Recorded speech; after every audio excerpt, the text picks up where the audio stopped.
जब जीव को मनुष्य शरीर में जन्म लेना होता है तो प्रकृति में वर्षा के साथ आता है,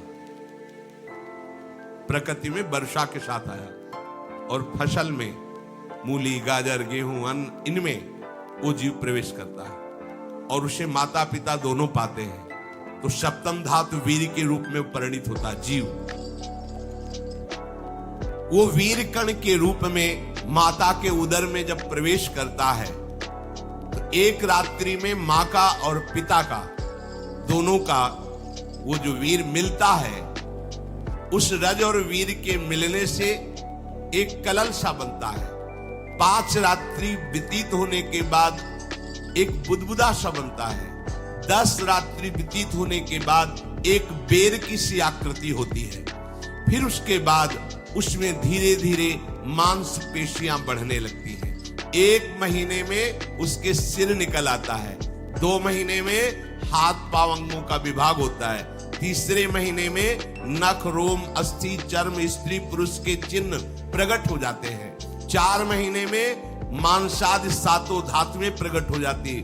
5वें महीने में चेतना जागृत हो जाती है। जैसे अपने चेतना, ऐसे 5वें महीने में गर्भस्थ शिशु की चेतना जागृत हो गई। जीव है पर चेतना 5 महीने बाद मां के गर्भ में जागृत। अब उसे भूख लगती है, प्यास लगती है, वहां की तापमयी जलन, पीड़ा, छोटे छोटे कीड़ों के द्वारा काटना, 6ठे मास में झिल्ली से लपटा हुआ मां की दाहिनी कोख में कीड़े की तरह तड़पता है। उस समय माता को कड़वे और खट्टे पानी की लालसा होती है, जिससे उसके अंगों में जाकर भयंकर जलन होती है। यह है भोग। वो कृमि कीड़े की तरह तड़पता है। मलमूत्र के गड्ढे में बीच में झिल्ली में बंधा हुआ वो जीवात्मा सुकुमार तो होता है, वहां के कीड़े उसे नोचते हैं छोटे छोटे, वो तड़पता है। माता प्रसन्न होती कि जब बच्चा हिलता है, बोले है उसकी दुर्गति हो रही, वहां भयंकर कष्ट पा रहा है। ऐसा क्लेश होता है कि क्षण क्षण में बेहोश होता रहता है। माता के खाए हुए कड़वे, तीखे, गरम, नमकीन, रूखे, खट्टे, यही पदार्थ पाने की इच्छा होती है माता, क्योंकि उसको भोग भोगना है। उसके कोमल शरीर में भयानक पीड़ा होती है जब माता ऐसे पदार्थ खाती है। गर्भाशय की झिल्ली में लिपटा हुआ, आंतों और मलमूत्र से घिरा हुआ सिर, पेट की और पीठ और गर्दन एक कुंडलाकार, ऐसे कंकण जैसा, ऐसी आकृति गर्भस्थ शिशु की होती है। पिंजड़े में बंद पक्षी के समान पराधीन, ना तो वो हिलडुल सकता है ना बोल सकता है। बड़ा असमर्थ दुख को भोग रहा है, चेतना पूरी है। इसी समय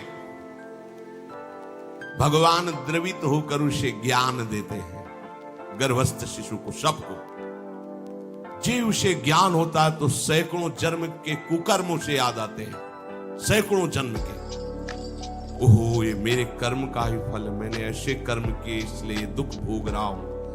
बेचैन हो जाता है, कैसे निपट पाऊंगा, सैकड़ों जन्म के कर्म जमा है। अब महान अशांति उसके हृदय में, उस शरीर में भयंकर पीड़ा। कुंडलाकार शरीर है, हिल भी नहीं सकता है, बस कीड़े काटते, बड़ी तड़पन, बड़ी जलन, भूख प्यास की जलन। अब एक और भयानक जलन हुई, उसे स्मरण हो जाता है कई जन्मों के, सैकड़ों जन्मों के पाप कर्मों का। 7वां महीना आरंभ हुआ कि ज्ञान का उन्मेष हो गया। अब प्रसूति वायु उसे चला रही है, तड़पता है वो। सप्त धातु में स्थूल शरीर से बंधा हुआ वो जीव भयभीत होकर के पुकारता है, अगर कोई भगवान है तो एक बार मुझे यहां से निकाल दे। वो विनय करता है भगवान से, कोई अगर भगवान है जिसने मुझे इस बंधन में डाला है, एक बार निकाल दे यहां से, जाके केवल भजन करूंगा। जीव कहता, जंतुरुवाच तस्योपशन्नमवितुम जगदिच्छयात् नाना तनोर्भुवि चलच्चरणारविंदम सोहम ब्रजामि शरणम रकुतो भयम में एने दृशी गतिरदर्श सतोनुरूपा। हे प्रभु, मैं बड़ा अधम हूं। ये ज्ञान भगवान की तरफ से गर्भस्थ शिशु को होता है। देखो, स्वयं वो इतना कष्ट पा रहा है, फिर जब आप गर्भ हत्या करते हैं तो आपका पाप कितना बड़ा होगा सोचो। सब माताओं से विनय है, संयम से रहो, सावधान रहो। ये हत्या ऐसी नहीं कि तुम्हारे दान पुण्य से क्षमा हो जाएगी। ये जो भ्रूण हत्या है, गर्भ हत्या है, बहुत बड़ा पाप है। आप लोग अज्ञान के कारण इसको ध्यान नहीं देते, इसे खिलवाड़ समझते हो। कितना ज्ञान है। बेटी ही मां है, बेटी ही बहन है, बेटी ही पत्नी बनती है, बेटी ही किसी के जीवन को धारण करने वाली बनती है। और आपने गर्भ में देख लिया बेटी है, तुम स्वयं मां होकर उसका साथ दे रहे हो, उसका नष्ट करने के लिए। हमारी तो बात ही समझ में नहीं आती, क्या बुद्धि भ्रष्ट हो गई। अगर पुरुष का इतना महत्व है तो बेटियां ना हो तो तुम्हारी कौन सी गति होगी, सोचो जरा। जीना मुश्किल हो जाएगा तुम्हारा। तुम पुरुष किस काम के रह जाओगे। तुम्हारा अर्धांग काट दिया जाए तो तुम कैसे होगे। ये स्त्री स्वरूप अर्धांग है। जिस घर में मां बहन नहीं है, स्त्री स्वरूप नहीं, स्मशान जैसा वो होता है। ध्यान दीजिए, ये बहुत बड़ी गलती है जो अपनी बेटियों की हत्या करते हैं। ये वो पाप है जो अक्षम्य अपराध है। स्त्री हत्या करना शास्त्रों में बहुत बड़ा पाप कहा गया है। फिर वो तो बच्चा है, बिल्कुल नहीं। जिनसे हो गया है, श्रीमद् भागवत का सप्ताह मूल संस्कृत से सुनो और भगवान से प्रायश्चित प्रार्थना करो कि हे नाथ, भूल से गलती हो गई, दूसरा कोई उपाय नहीं। ध्यान से समझ लीजिए, तुम्हारे भ्रूण हत्या, गर्भ हत्या के पाप को नष्ट करने में एकमात्र श्रीमद् भागवत समर्थ है, दूसरा कोई नहीं। कोई दान पुण्य तीर्थ स्नान तुम्हें क्षमा नहीं कर पाएगा। यह ऐसा महापाप है।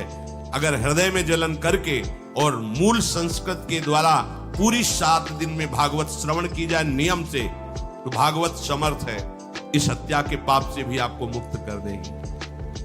जिनके ऐसे हत्या हो गई हो, करवा लो, नहीं तो बुद्धि आगे भ्रष्ट करके तुम्हें हरि गुरु से विमुख कर देगा। ये पाप ऐसा नहीं कि तुम्हें 2-4 माला घुमाने से क्षमा हो जाएगा। ये महत अपराध है। सबकी समझ में नहीं आता, समझ जाओ, नहीं तो आप जहां भी हो वहीं से भ्रष्ट कर देगा। ये अपराध नष्ट नहीं होगा, श्रीमद् भागवत की कृपा से नष्ट हो जाएगा। यह हमें बहुत विश्वास है। श्रीमद् भागवत सप्ताह की यह है ही महामहिम। प्रीत योनि को प्राप्त धुंधकारी को सीधे भगवत पार्षद स्वरूप देकर परम पद में आरूढ़ कर दिया। केवल 7 दिन की मूल संस्कृत एक भी श्लोक नहीं छूटना चाहिए। अगर सप्ताहिकी का पारायण हो तो इस भ्रूण हत्या, गर्भ हत्या से भी निवृत्ति मिल जाए। अब वो जीव भगवान को पुकारता है, मैं बड़ा नीच अधम हूं भगवान, आपने जो मुझे गति दिखाई है तो मेरे कर्म के अनुसार ही है, आपका इसमें कोई दोष नहीं। हम लोग जब कष्ट भोगते तो भगवान से कहते हैं हमने तुम्हारा क्या बिगाड़ा। भगवान ने नहीं बिगाड़ा, तू खुद देख क्या बिगाड़ लिया अपना। करो पापाचरण। अब देखो, हमने तो जीवन में कोई पाप नहीं किया और कितने गर्भ हत्या की है, कितनी खिलवाड़ समझे हो। ये बिल्कुल भयावह चीज है, आप लोगों को नहीं। हम बार बार इसीलिए कह रहे कि भयावह वस्तु है, तुम्हें बहुत ऊंचाई से घसीट के भ्रष्ट कर देगी। बहुत होश में हो, भूल के कभी ऐसा न करना जहां तक हमारी आवाज पहुंचे, जहां तक सुनाई दे। गर्भ हत्या मत करना, संयम से रहो। इस तरह का व्यवहार मत करो कि तुम्हारा मनुष्य जन्म ही व्यर्थ चला जाए। इसमें तीनों को बराबर दंड मिलेगा। गर्भ हत्या कराने वाला, गर्भ हत्या की प्रेरणा देने वाला और गर्भ हत्या में सहयोग देने वाला। जो औषधि डॉक्टर या जो भी, तीनों को दुर्गति होगी। माता, पिता, प्रेरक और कर्ता। ऐसा नहीं कि आप डॉक्टर हो तो आपको गर्भ हत्या करने का अधिकार नहीं। आप डॉक्टर हो दूसरे के शरीर को स्वस्थ करके निरोग करने के लिए, हत्या करने के लिए नहीं। कोई भी हमारा संविधान ऐसा आदेश नहीं करता कि आप गर्भ हत्या कर दो, ना भागवतिक और ना भारतीय संविधान ऐसा संविधान आदेश नहीं करता। अब वो जीव कह रहा है कि प्रभु मेरे योग्य ही है, आपने जो मुझे दंड दिया है। मैंने सुना है कि आपकी शरण में जो आता है आप उसकी रक्षा कर लेते हैं। आपकी जो शरण में हो जाता है वो इस भूमि पर, भारत भूमि पर, विश्व पर निर्भय विचरण करता है, कोई उसे भय नहीं प्रदान कर सकता। प्रभु मैं इस माता के उदर में माया का रहस्य न जानने के कारण ऐसे कर्म किए कि मैं आ गया हूं, बहुत दुख पा रहा हूं। हे निर्विकार अखंड बोध स्वरूप परमात्मा, मैं बार बार नमस्कार करता हूं। प्रभु मेरे ऊपर कृपा कर दो, एक बार इस गर्भ से निकाल दो, मैं यहां से बाहर जाकर आपका निरंतर भजन करूंगा। ये वादा करके आए हम प्रभु से साहब। प्रभु ने करुणा करके हमें चांस दिया है मनुष्य शरीर। प्रभु मैं बहुत जन्मों से इस समय स्मृति आ रही देख रहा हूं, कर्मों में भटकता रहा आपसे विमुख होकर के। ये जो मुझे अभी ज्ञान हो रहा है केवल आपकी कृपा से तत्कालिक है, तत्कालिक। एक तत्कालिक वैराग्य होता है, जैसे कथा सुनी और मन में आया कि अब तो भजन ही करना है। ये तत्कालिक है, स्थायी नहीं है। इसे स्थायी बनाओ। प्रभु आप अंतर्यामी हो, आप सब कुछ जान रहे हो। तीनों तापों की शांति के लिए भक्तजन आपका भजन करते हैं। मैं देहधारी होकर जीव माता के उदर में मलमूत्र से रुधिर की झिल्ली में फंसा हुआ माता की जठराग्नि के ताप से जल रहा हूं। प्रभु एक एक क्षण में यहां विकल होकर केवल इंतजार कर रहा हूं कि किस समय मुझे यहां से निकाला जाएगा। दीन बंधु यहां से कब मैं निकलूंगा। स्वामिन आप बड़े दयालु हो। आप जैसे उदार प्रभु ने मुझ गर्भस्थ शिशु को ये ज्ञान दिया। हे दीन बंधु आप अपनी कृपा से प्रसन्न हो जाइए। प्रभु एक बार निकाल दीजिए, मैं ऐसा भजन करूंगा कि दोबारा संसार के दुख में नहीं आऊंगा। कपिल भगवान कहते हैं हे माता, वो गर्भस्थ बालक शिशु भगवान से प्रार्थना करता है, भगवान का आदेश होता है, तत्काल प्रसव वायु धक्का मारती है। जे ही प्रसव वायु धक्का मारती तो उसको ऐसा भयंकर कष्ट होता है, जैसा पीछे लिखा है कि जैसे जिंदा किसी की चमड़ी उतारी जाए, ऐसा मां के गर्भ से निकलते समय उसे कष्ट होता है। वो अत्यंत कष्ट से व्याकुल होता है। उसी समय उसका वो ज्ञान नष्ट हो जाता है जो भगवान ने दिया था। उस समय उसकी श्वास की गति रुक जाती, जैसे किसी का गला दबा दिया जाए तो कैसा लगेगा। ऐसे ही पूरी की पूरी भागवती की स्मृति नष्ट हो गई। होश आया तब देखा कि वो बाहर पड़ा हुआ है, माता के उस मलमूत्र में सना हुआ विष्ठे की कीड़े की तरह। गर्भवास में जो दिव्य ज्ञान प्रकट हुआ था भगवान की कृपा से, वो सब नष्ट हो गया। भूमि परत भा ढाबर पानी, तिम जीवे माया लपटानी। चेतन आई तो रोने लगा। वो ज्ञान कहां गया, वो ज्ञानदाता कहां गया। वो कहता कहां कहां, बोले थाली बजाओ बच्चा हुआ है। और वो तो रो रहा है कि कहां, वो ज्ञान कहां गया जिसके बल से मैं कह रहा था कि बाहर निकाल दो, मैं आपका भजन करूंगा। सब खत्म ज्ञान। जो लोग उसका अभिप्राय नहीं समझते वो उत्सव मनाते हैं। बालक हुआ है, वो रो रहा है, वो कहां गया ज्ञान, कहां कहां कहां। छोटा बालक यही रोक कहता कहां। अभी जो ज्ञान उत्पन्न हुआ था, जो अभी भगवान का बोध हुआ था, वो कहां गया, कहां गया। घर परिवार के लोग उसका पालन पोषण करते रहते हैं, उसमें कोई निषेध करने की शक्ति नहीं हो रही। मच्छर काट रहा है, दुख हो रहा, हटा नहीं सकता बालक। उस जीव को शिशु अवस्था में जब कपड़ों पे लिपेट कर इसे लिटाया जाता है तो इतना कोमल त्वचा होती कि कपड़े भी उसको, जैसे खुजलाहट है, पीड़ा है या जलन है, बिल्कुल कोमल त्वचा होती, कुछ नहीं कर सकता हो, पर रो सकता है। ना खुजलाने की, ना करवट बदलने की, ना उठने की कोई सामर्थ्य नहीं। बड़ा कष्ट पाता है बाल्यावस्था में, क्योंकि त्वचा बड़ी कोमल होती है, डांस मच्छर आदि जीव उसको काटते हैं। गर्भावस्था का कोई ज्ञान नहीं रहा, सिर्फ रोना ही रोना रह रहा। इस प्रकार उसकी बाल्यावस्था कटी, कौमार अवस्था आई, पौगंड अवस्था, इनमें वो खिलवाड़ में फंस गया। जैसे जैसे बड़ा होता जाता, चेतना, गुनगुना, ये कार, ये प्लास्टिक के ऐसे, उनमें मगन है। देखो ना छोटे बच्चों को, अज्ञानवश इसकी ये अवस्था कट गई। बड़े भाग्यशाली ऐसे भी बच्चे हैं जो तुतला के बोलते हैं, उनकी मैया कहती राधा बोलो, राधा। देखो ये सौभाग्य, प्रणाम है उन माताओं को जो अपने बच्चों को भगवान नाम बुलाती है। ये आप बोलो श्री हरिवंश बोलो, राधे राधे बोलो। धीरे धीरे उसकी युवा अवस्था पहुंची। इस समय उसके अंदर एक भूत सवार होता है। जवानी का भूत है, ये सबके सवार होता है। अगर मंत्र चल रहा है तो भूत नहीं चढ़ेगा, नाम चल रहा है तो भूत नहीं चढ़ेगा, नहीं तो भूत चढ़ जाता है। ये कुछ भी करवा सकता है भूत, भूत ही तो है ना। वैसे ही पंचभूत लिपट गए, ये ऊपर से जवानी का और भूत सवार हुआ तो जौवन ज्वर के ही नहीं बलकावा। जवानी में कोई भी ऐसा अपराध नहीं जो हो ना जाए। बड़ा भयानक इसमें स्वरूप होता है। इसमें केवल भोग एक ही दृष्टि रहती है, भोग भोगना। अज्ञानवश जब भोगों की प्राप्ति में बाधा पड़ती तो भयंकर वो क्रोध करता है, शोकाकुल होकर हिंसा कर बैठता है। जैसी घटनाएं सुनने को मिलती हैं, राक्षसी घटनाएं, ये भूत है जवानी का। जहां कामना में बाधा पहुंची, क्रोध में वो समझ नहीं पाता कि मेरे जैसा ही प्रिय शरीर उसका है जो मैं वर्ताव कर रहा हूं।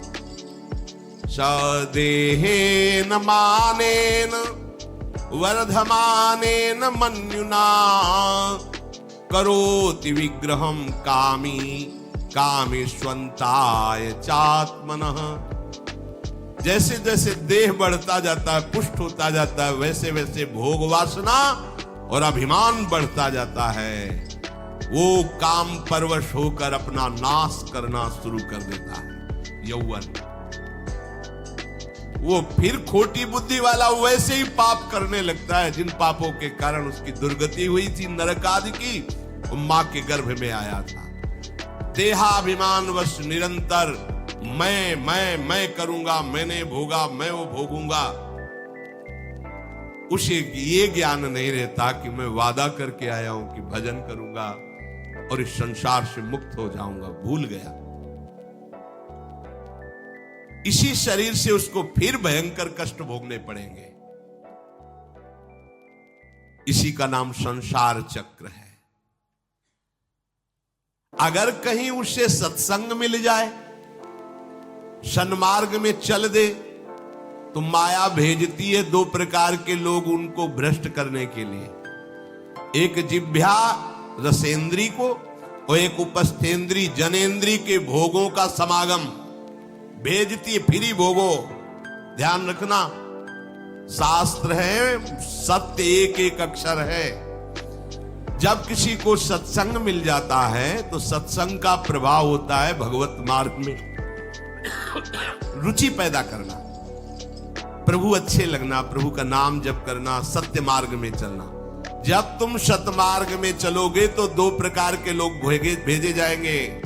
बढ़िया हलवा, बढ़िया खीर, रबड़ी, लो प्रभु, पाओ, आरोगो। रसेंद्री और फिर जनेंद्री, फ्री, कोई परेशानी नहीं, भोगिए आप। फिर वो ऐसे विषयी पुरुषों का संग करके वैसे ही पहले की तरह फिर पाप करने लगता है। बहुत होश में, बहुत होश में।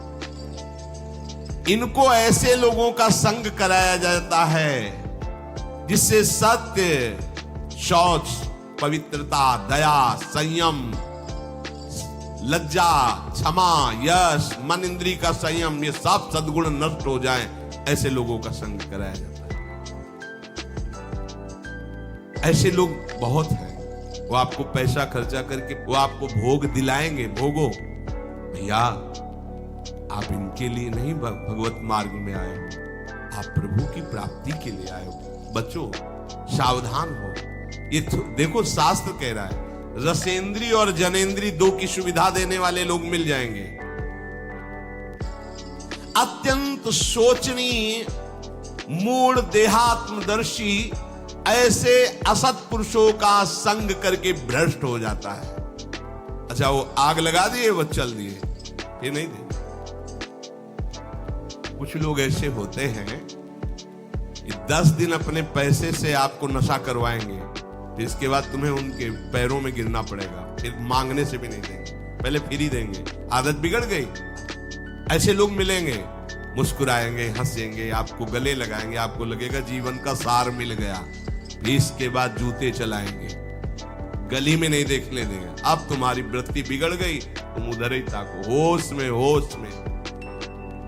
इस जीव को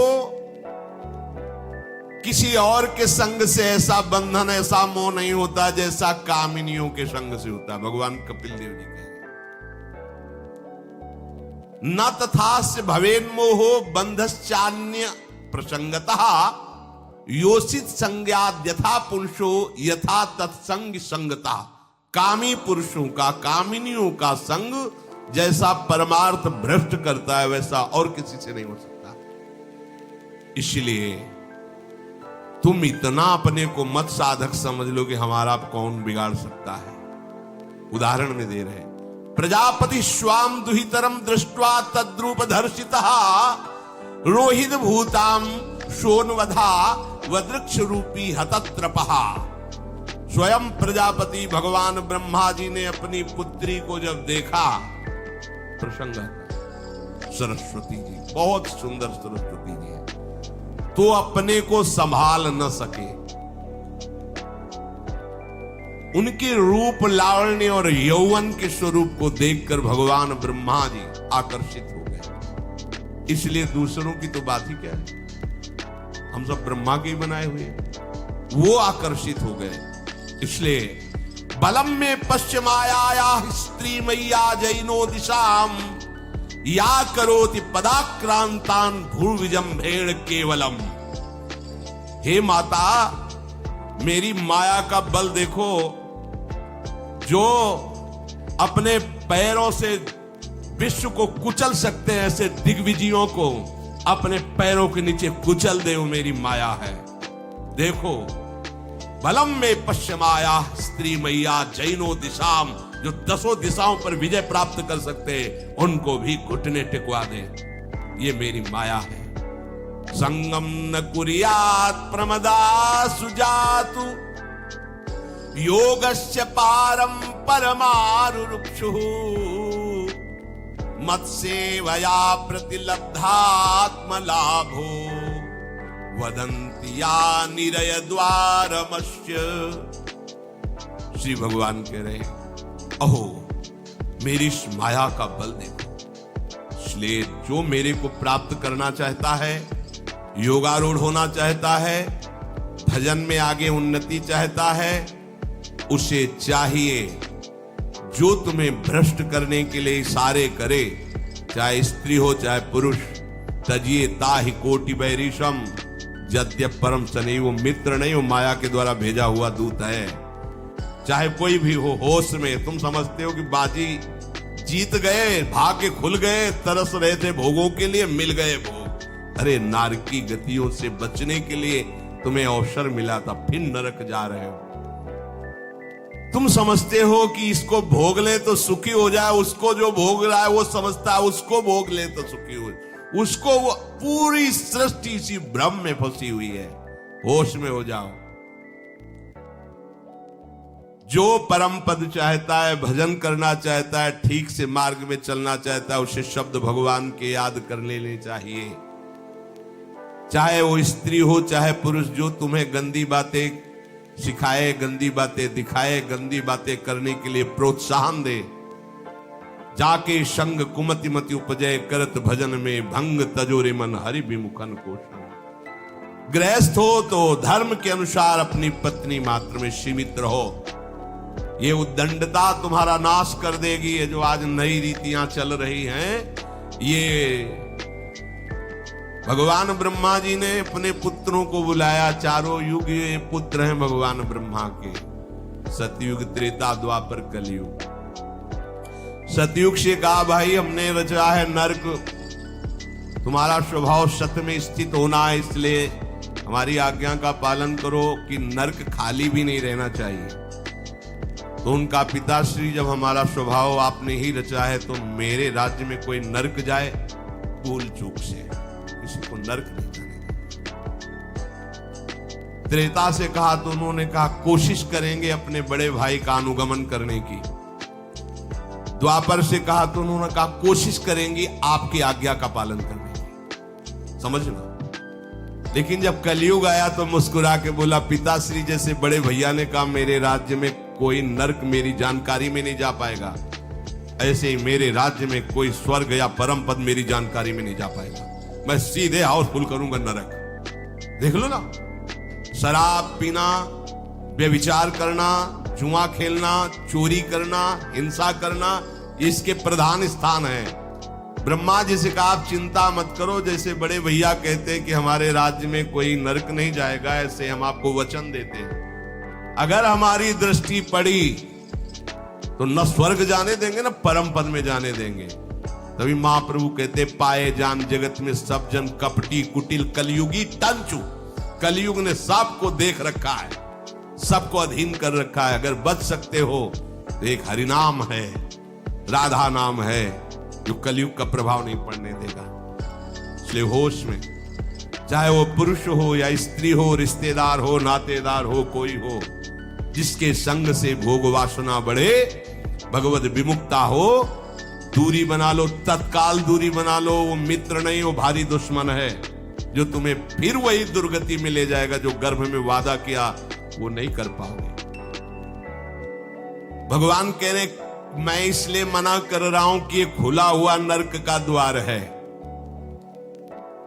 वदंतिया निरय द्वारमस्य, निरय माने नरक का द्वार, अस्य माने ये भोग विलासिता खुला हुआ नरक का द्वार है। इसका भाव यह है कि इसमें सुख तो है नहीं, सुख भासता है।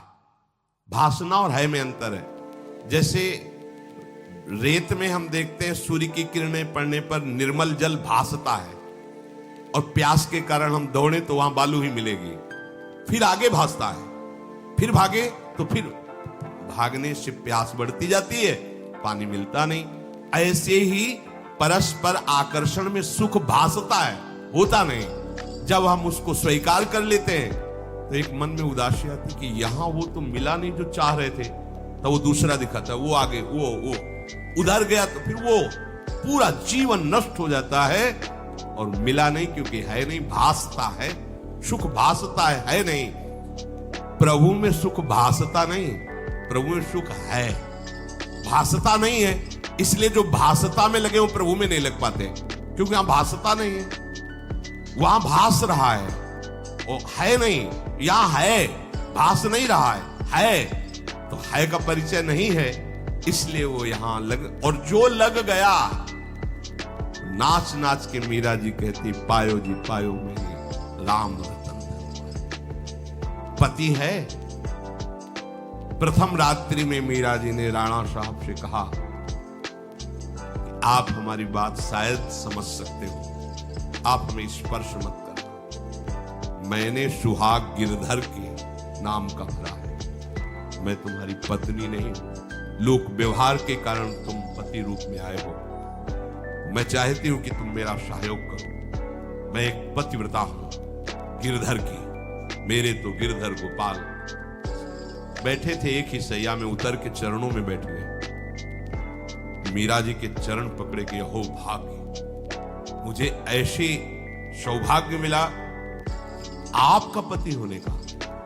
एकांत में आप हमारी गुरु होंगी और समाज में आप पत्नी का स्वांग करेंगी, जिससे आपको विक्षेप नहीं पड़े। आजीवन निर्वाह किया, एकांत में गुरुवत मीरा जी के प्रति व्यवहार करते राणा साहब, और व्यवहार में मीरा जी पत्नी जैसा व्यवहार में बाहर, अंतर में ऐसी सदगति हुई राणा की जो बड़े बड़े योगियों को दुर्लभ है।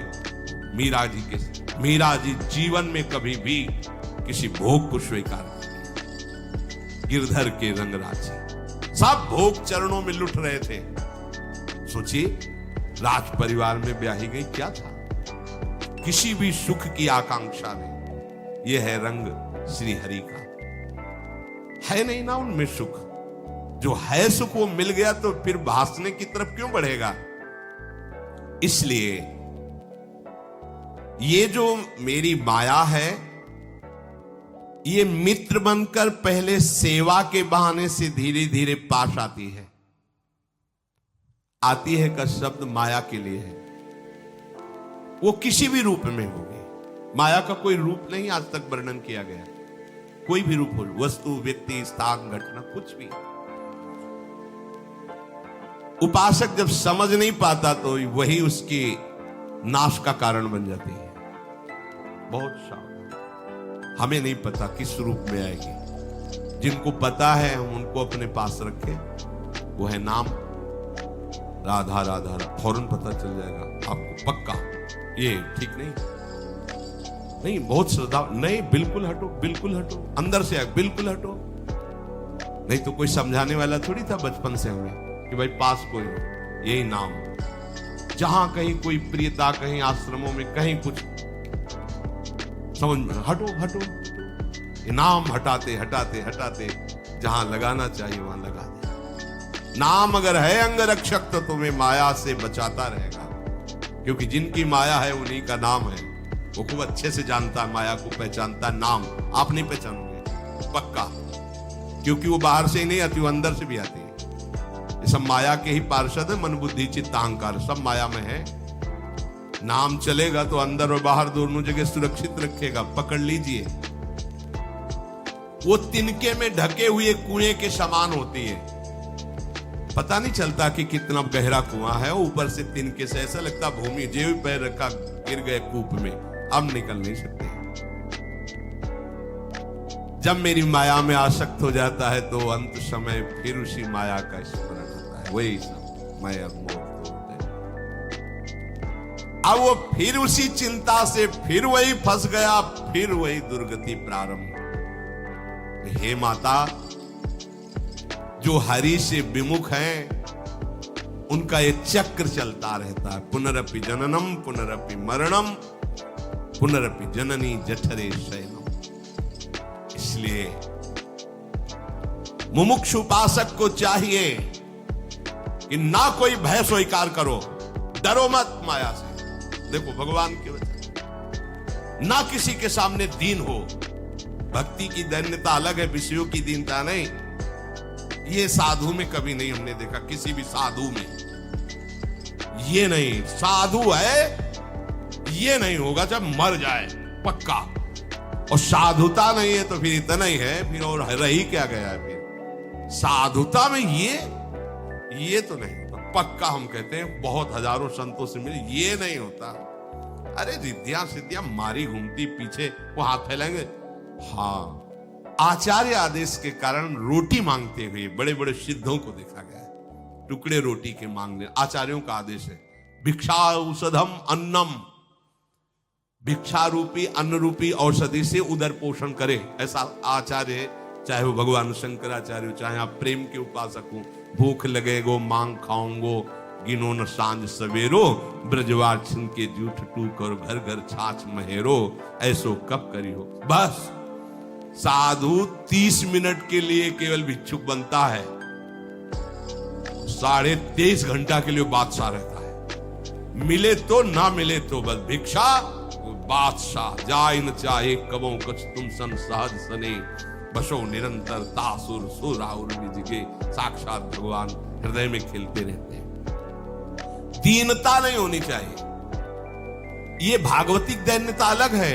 ये दलिद्रता रूपी दीनता नहीं होनी चाहिए कि ठंडी लग रही कपड़ा दे दो, देखो हमें तीर्थ यात्रा करनी पैसा दे दो, हमें यज्ञ कर। कौन सी यज्ञ करनी तुम्हें? कौन सी यज्ञ? श्वासों को बोलो राधा राधा राधा, एक एक श्वास की आहुति, इससे बड़ी कोई यज्ञ होगी? पूरा जीवन समर्पित, इससे बड़ा कोई तीर्थ होगा? अरे जहां चरण रख दे वहां तीर्थ प्रकट हो जाए, ऐसी भक्ति की महिमा होती। तीर्थी कुर्वन्ति तीर्थानि, ये दीनता नहीं होती साधुओं में, पाखंड में होती। दीनता साधुता में नहीं होती। इस विषय की ये दे दो बाबूजी, धिक्कार है, धिक्कार। कहा वह मोर दासा करे तुच्छ नरन के आशा, तो कहो कहां रहा विश्वासा। जिसने बिना किसी सहयोग के एक सेकंड में अनंत ब्रह्मांडों को रच दिया, वो हमारे स्वामी है। इसके बाद तुम ऐसे मांगते घूमो, कहां दासता रही? भय, जिसके भय से मृत्यु भी भयभीत होकर काम कर रही, जिसके भय से सूर्य चंद्र प्रकाशित हो रहे, जिसके भय से पृथ्वी जल में नहीं डूब रही, वो हमारा स्वामी है। फिर हमें भय किससे? मोह, चराचर जगत मेरे प्रभु का अंश, बस इस बात से प्रीति है, कोई शारीरिक संबंध से नहीं, माता पिता भाई बंधु नहीं। हमारा संबंध नाते नेह राम के मनियत सुरत सुदेव, जहां लो जितने भी संबंध है केवल आराध्य देव के संबंध से। बस निशंग भाव से वो फिर भगवत प्राप्त हो जाता है। ये सावधानी रखना, निशंग भाव, कोई मित्र नहीं, कोई शत्रु नहीं। इस माया में संसार से मुक्त होने का यही उपाय है। भय नहीं, दीनता नहीं, मोह नहीं, किसी का संग नहीं, अपने श्यामा श्याम श्यामा श्याम श्यामा श्याम, उनके नाम के, उनके आश्रित। वो आगे से आगे ऐसा दुलार करते हैं, आपको सोचना ही नहीं पड़ेगा। जैसे माँ को पता है बाल भोग कब कराना है बच्चे को, कौन सी पोशाक धारण करानी है, कहाँ उसको खेलने ले जाना है, ऐसे ही हमारे प्रियालाल को पता है ये दास है, इसको कब क्या। सच्ची मानिए, आगे से आगे व्यवस्था उनकी। आश्चर्य में हो जाओगे आप जब अपना अहंकार उनको समर्पित कर दोगे। हम अहंकारी जीव अपने अहंकार के कारण धक्का खाते घूम रहे नहीं। अखिल कोटि ब्रह्मांडों का सृजन करने वाला प्रभु है। 4 लाख योजन का एक पहाड़ केवल है, सोने का, सोने का, प्योर सोने का, मिलावट नहीं। 4 लाख योजन, एक योजन 4 कोस, एक कोस 3 किलोमीटर, कितना एक से एक रत्न इस पृथ्वी में है। ऐसे मालिक के गुलाम हो, ऐसे हाथ फैला। राधा राधा, इस शरीर को बहुत ध्यान से सुन लो। जो इस शरीर को निक्षेप माने धरोहर होता है, धरोहर की भांति। जैसे हम तुम्हें दे दें कि 500 रुपए रख लो, हमें जब काम लगेगा ले लेंगे। तो 500 रुपए रखे आपकी जेब में, लेकिन आप कभी उसे अपना नहीं मानेंगे। अगर कभी आवश्यकता पड़ी, किसी ने बताया कि 500 रुपए आपकी जेब में, नहीं, वो तो धरोहर है। जब वो मांग लेंगे तो उनको हम खर्चा, धरोहर का खर्चा स्वयं में नहीं किया जाता। ईमानदार आदमी धरोहर को जैसे रखा वही, ये नहीं कि हम 500 खर्चा कर लेते हैं फिर कमा के 500 दे देंगे, नहीं, वही सेम टू सेम वैसे ही वापस होगा। तो ये शरीर प्रभु की धरोहर है। सुधा निधि में भी एक श्लोक में आया है, ये प्रियाजू की धरोहर है। कबीरदास जी ने भी कहा है, चदरिया जैसी की तैसी धरी दीनी।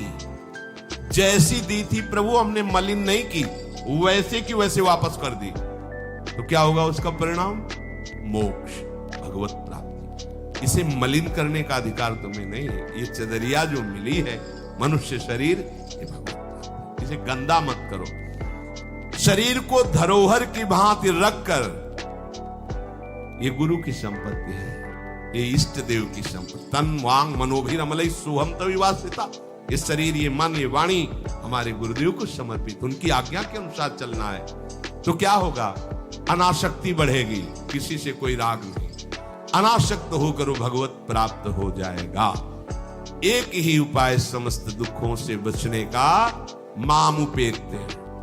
जो मेरे आश्रित हो गया, मेरा भजन करता है, पुनर्जन्म नहीं होता उसका, क्योंकि दुखालयम शाश्वतम। संसार में वही जवानी, वही बुढ़ापा, वही रोग, वही योनियों में भटकना। थोड़ा तो थक जाओ। तुम्हें नहीं चाहिए दिव्यता तो कम से कम इतना समझ लो। फिर वही प्रारंभ वाली बात कहते हैं कि देश विदेश सुख के लिए भटकते हो, तो हम भी तो ऐसे देश की बात कर रहे जहां सुख ही सुख है, जहां काल की भी चाल नहीं है, वो है निकुंज देश। निकुंज देश के राजा हैं श्यामा श्याम।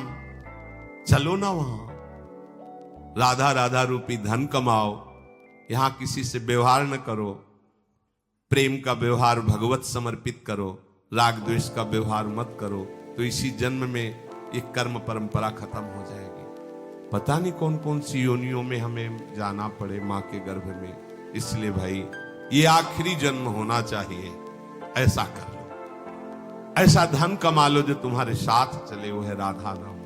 अब जीवन में धोखा ना होने पाए, सबसे प्रार्थना है बच जाओ, आगे और कलयुग भयानक रूप लेके आएगा, आपसे भजन नहीं होगा। अभी देख लो, न खान पान पवित्र है, न संग पवित्र है, न दृश्य पवित्र है, आगे तो और भी। ये ऐसा समय पैदा करेगा कलयुग कि कोई राम कृष्ण हरि नाम सुनाई नहीं देगा।